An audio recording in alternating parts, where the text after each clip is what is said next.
La certitude. Être sûr d'eux. Être certain d'eux. C'est un concept incroyable, n'est-ce pas? Et si nous le testions ensemble? Je suis sûr, là tout de suite, je suis certain que vous connaissez tous cette affiche. Plus ou moins la grande majorité. Je me trompe ou pas? Je vous invite à lever la main celles et ceux qui connaissent cette affiche. C'est bien une grande majorité. En revanche, je suis certain que une petite minorité d'entre vous connaissent cette affiche. Eux, ces jeunes, ce sont des jeunes de la ville de Trappes.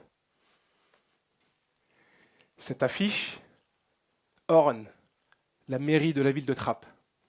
Et la question que vous vous posez, que font ces jeunes issus d'un quartier sur la mairie en mode big star? Sachez d'ailleurs que tous les jours, des centaines d'écoliers, de collégiens, de lycéens passent et défilent et voient cette belle affiche. Ils s'identifient à ces jeunes. Ils s'identifient à Ibrahima Diakité, double master en big data, data scientist dans un grand groupe. Ils s'identifient à Sakina Faouzi, ingénieur en IA. Ils s'identifient à Omar et Lokman, c'est les deux précoces en programmation informatique.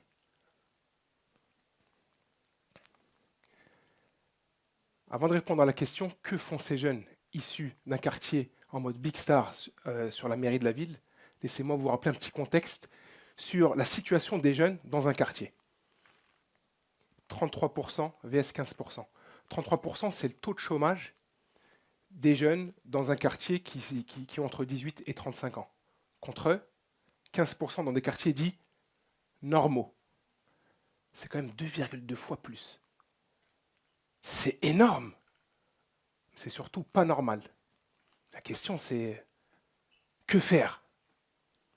Aujourd'hui, je vais vous présenter un projet de ouf qui mêle à la fois innovation et impact social, qui mêle humain et intelligence artificielle. Et d'ailleurs, ça vient bien incarner la thématique d'aujourd'hui, l'IA au service de la jeunesse, révolutionner les quartiers. Mais avant ça, je vais vous parler de biais.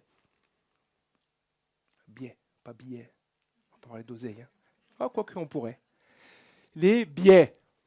Il y a des biais dits intentionnels. En fait, c'est ce qu'on appelle le racisme. Biais intentionnel, j'ai l'intention de biaiser la chose. C'est du racisme. On met de côté. Il y a les biais non intentionnels, ils sont plus dangereux parce qu'ils sont ancrés. De manière un peu plus vulgarisée, c'est les idées reçues. Par exemple, systématiquement, associer les sujets de fragilité, la précarité, la violence, le retard au quartier populaire. Ça, c'est un biais non intentionnel. On ne fait pas attention, mais c'est un peu les raccourcis qu'on a tendance à faire. Et pour lutter contre ça, mon frère et moi, on a lancé ce fameux projet de ouf à l'échelle nationale. Non, nationale, voire internationale, parce qu'il termine à la Silicon Valley.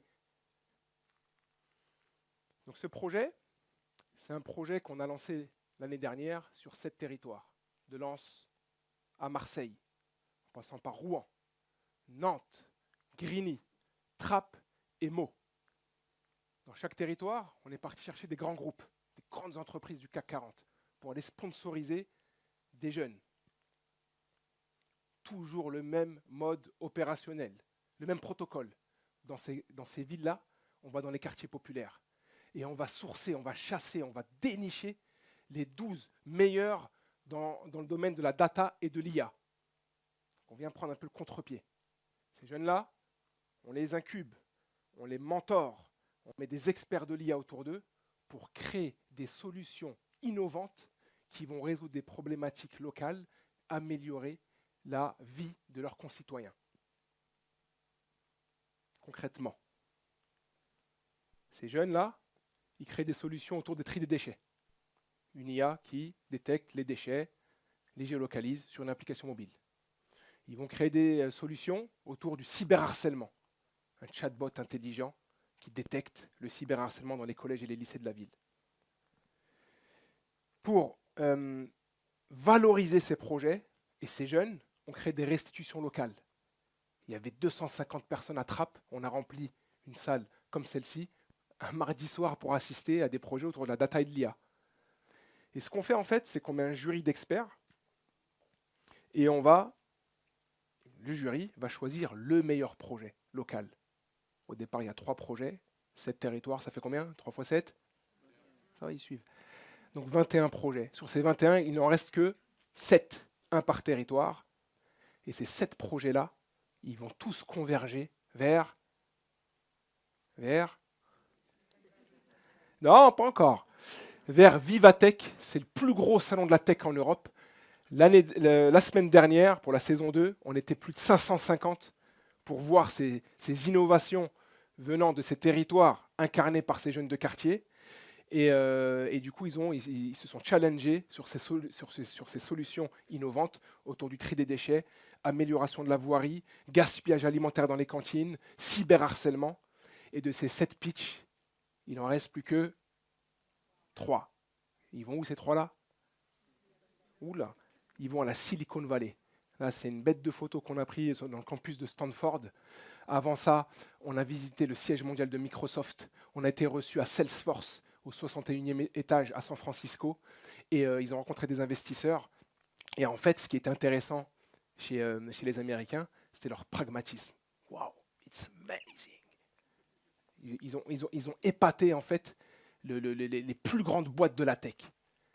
Et voilà, puis ça vient de nos quartiers en fait. Ils ont fait un buzz pas possible sur les réseaux sociaux, dans les médias. Ils ont fait la une des journaux. En fait, c'est devenu des stars. Pas parce qu'ils jouent au foot, ou parce qu'ils rappent, parce que ça danse. Non, parce qu'ils font de l'IA, parce qu'ils créent, parce qu'ils innovent, parce qu'ils apportent des solutions pour améliorer la vie de leurs concitoyens. Et c'est là où, pour moi, c'est un réel changement de paradigme. On change, on prend à contre-pied la dynamique. Donc, une vingtaine d'articles de presse sans attaché de presse, c'est quand même pas mal. 7 millions de vues, ça fait plaisir aussi. Du coup, ce que je veux dire, c'est que on démontre là avant que le problème des quartiers populaires, c'est un problème d'image finalement. C'est un problème d'image, l'image perçue sur ces quartiers. Comment passer, et je vais prendre les extrêmes, comment on passe de l'image d'un jeune qui va détruire son propre territoire? Bien sûr, je fais référence aux émeutes de l'année dernière. On est au mois de juin. Donc en juin 2023, la mort d'un jeune à Nanterre, la France s'embrase avec ses quartiers. L'image qu'on a, nous les premiers, je viens d'un quartier, c'est waouh, ça fait peur. Donc l'image d'un jeune de quartier, c'est l'image d'un jeune qui détruit, qui fait peur. Comment passer de cette image-là à celle-ci? Des jeunes qui ont brillé sur le territoire français, qui ont été reçus à Berkeley pour recevoir un prix international, sous les ovations d'un public, avec un tapis rouge, reçu par le consul de San Francisco. Donc on est bien dans un rapport d'image. L'État français, dans sa qualité de pouvoir régalien, tous les ans, investit des millions, si ce n'est pas des dizaines ou des centaines de millions d'euros, dans les quartiers. C'est un fait. Elle investit ce budget pour construire, pour créer des projets. Mais paradoxalement, à côté de ça, les médias, voire des décisions politiques de ce même État, déconstruisent, voire détruisent l'image de ces quartiers. Avec bien sûr les habitants, et en première cible, ces jeunes, appelés de manière très stigmatisante jeunes de banlieue. Non, c'est pas bon. Donc, en conclusion, J'ai une conviction profonde que j'aimerais partager avec vous. Je pense qu'il pourrait résoudre pas mal de mots. Mots, M-A-U-X, parce qu'en fait je viens de mots, c'est pour ça. Ça n'a rien à voir.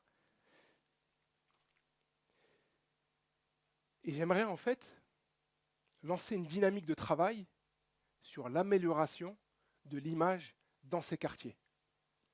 C'est évident. L'image négative, ça crée du racisme, ça crée des discriminations, ça crée des biais cognitifs dont nous sommes tous victimes, de près ou de loin, parfois même coupables. Donc, si on travaille sur l'image, on pourra réellement construire ce fameux vivre ensemble. J'invite donc tous les responsables dans les médias, les chaînes d'information, la presse, les politiques, à travailler sur un projet collaboratif en incluant, bien entendu, les premières parties prenantes, les habitants dans les quartiers, afin de construire une société plus juste et fraternelle. Merci.